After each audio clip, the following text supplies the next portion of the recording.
Hey everybody, welcome once again to the Drum Mission, Drum Laboratory. I was going to do something else today, but one of those weeks, I gotta start making money off this channel. It's getting to a point, I don't know, I'm going to cross that line soon. Brakes on my car and everything else that went on, and then I filmed a bunch for this, and the SD card had crapped out, so I had to get another one. Anyway, enough of my belly aching. Okay, so I always watch lots of YouTube videos. I was watching some, and a lot of guys were talking about spirits in the material world from the police. And a lot of guys were showing what to do, but not how to get there. What to do, but not how to get there. Especially if you don't know the way, and what's going on with it. And why does the tune sound so topsy-turvy in the beginning, right? So we want to get a little more nuts and bolts on it. We're going to make this a quickie if we can. So first, if you're trying to get this down, this is a Stewart Copeland groove. It's one of his greatest grooves. As a matter of fact, according to himself, he says it's his toughest groove. Let him tell you. It's very, very simple, but very, very challenging because it's on the knife's edge. There's no downbeat. Right. It's all up, up, up, up. When I play it with the orchestras, and there's a keyboard player, reading his chart, they can't get it. Half the time, tacit keyboards, because they just can't stay up there, And Andy found that challenging at first. Yeah, he plays in his sleep now. But at first, it was very difficult. And even the guitar sound, which is all on the downbeats. That's right. That is so challenging, and it's I've kind of got it together now, but for a long time that was the one, oh shit, we got that one, I'm gonna fall off the it's on the knife's edge of disaster.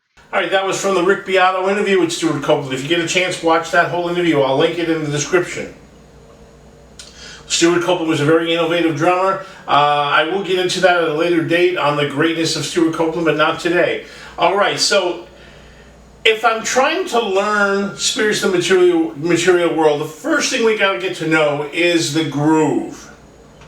And the groove is a little complicated. It's the groove I was doing at the top of this little video. But before I get into all the nuances of it, let's talk about the basics of the groove. Which is, if we want to learn the basics, the bass drum on 2 and 4, eighth notes on the hi-hat. So without any accents, we're just going to go 1 and 2 and 3 and 4 and 1 and 2 and 3 and 4. And it comes in at about 130. 1 and 2, that's beats per minute. 1 and 2 and 3 and 4 and 1 and 2 and 3 and 4 and 1 and 2 and 3 and 4. But that's not how Stewie plays it. It's not that simple. Wish it was. Okay, easy beat, mechanically easy beat, but mentally not so easy. Now, he does what I call a reverse molar. And I'll get a close-up here if I can. Molar we've talked about many times in this channel. I'll see if I can link my molar 16th notes, because it's the same idea, right? We're going down and up, down and up. And there's lots of videos on the internet about that. But in this groove, instead of going 1 and 2 and 3 and 4 and right down, up, he's going 1 and 2 and 3 and 4. And he's kind of shouldering it, I think.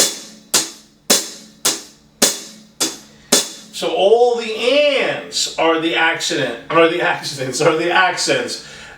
He's accenting the upbeats, not the downbeats. So if I take that by itself,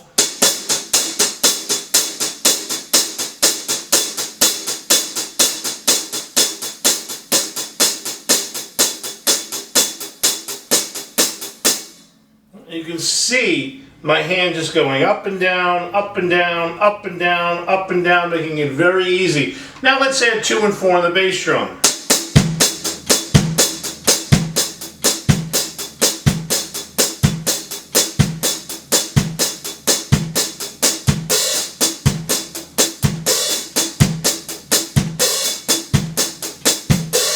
And occasionally he does add an open hi-hat or something like that. Really not that hard, but you've got to get the molar happening. What makes it so, hard is that opening fill. So let's talk about that opening fill.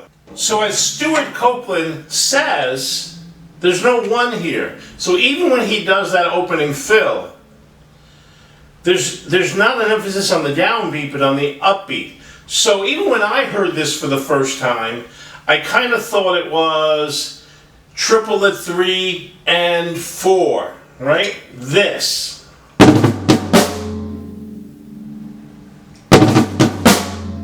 That's what I thought it was. And it made me think, the first time I heard this tune, that the bass drum was on the end of 1 and the end of 3.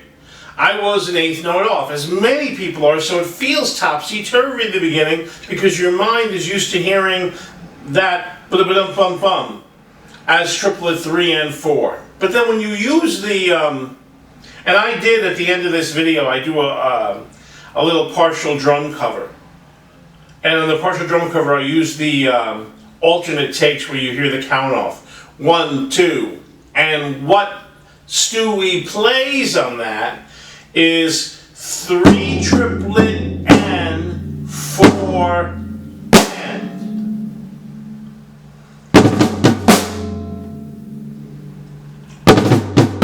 So it's not hard, but let's count it. And for me, if you want to feel that, because it is a little bit challenging, you hit that and then you're going to come in on a light 1, and then and 2, and. So if you go slow, let's tap your hi-hat.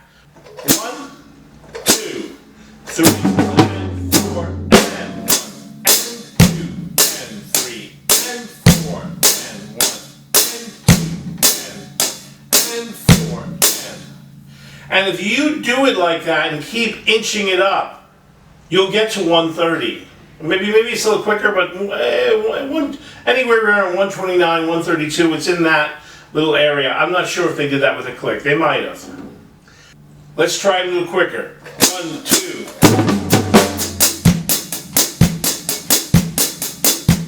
So by keeping this hi-hat going, I'm teaching my brain and my body to get this right. Let's do it again.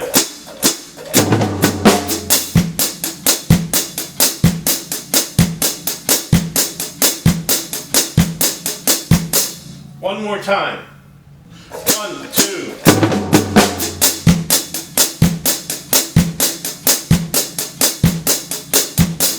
And the choruses are very easy. You do a nice flam on 4, and then very inside, very 1 and 2 and 3 and 4 and. Very easy to play. I'm not going to go over that with you. I'm just want you to learn a good way, not just what to play on the intro, but how to get there and how to change it if you're hearing it wrong.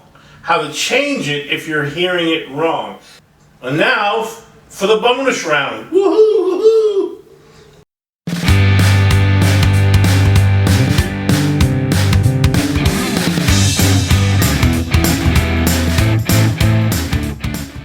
My little trick when I'm playing this, and I do this a lot when I'm doing little hi-hat grooves. I put this old buddy Rich trick.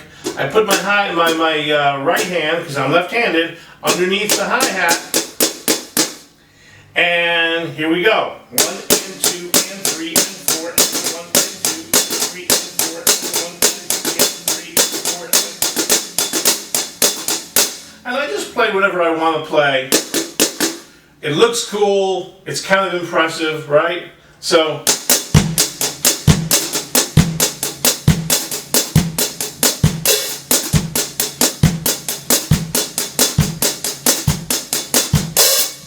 Anyway, that's the bonus round. Today was a quickie, easy. I hope you got something out of this, a way to figure it out. Figure it out. Tap your hi-hat, count through, teach your brain to do it the right way. All right, I'm going to take you out with the only thing I can salvage from the SD card is me doing a partial drum cover to Spirits of the Material World to show you way back in my, I guess I was in my late 20s, learned to do it.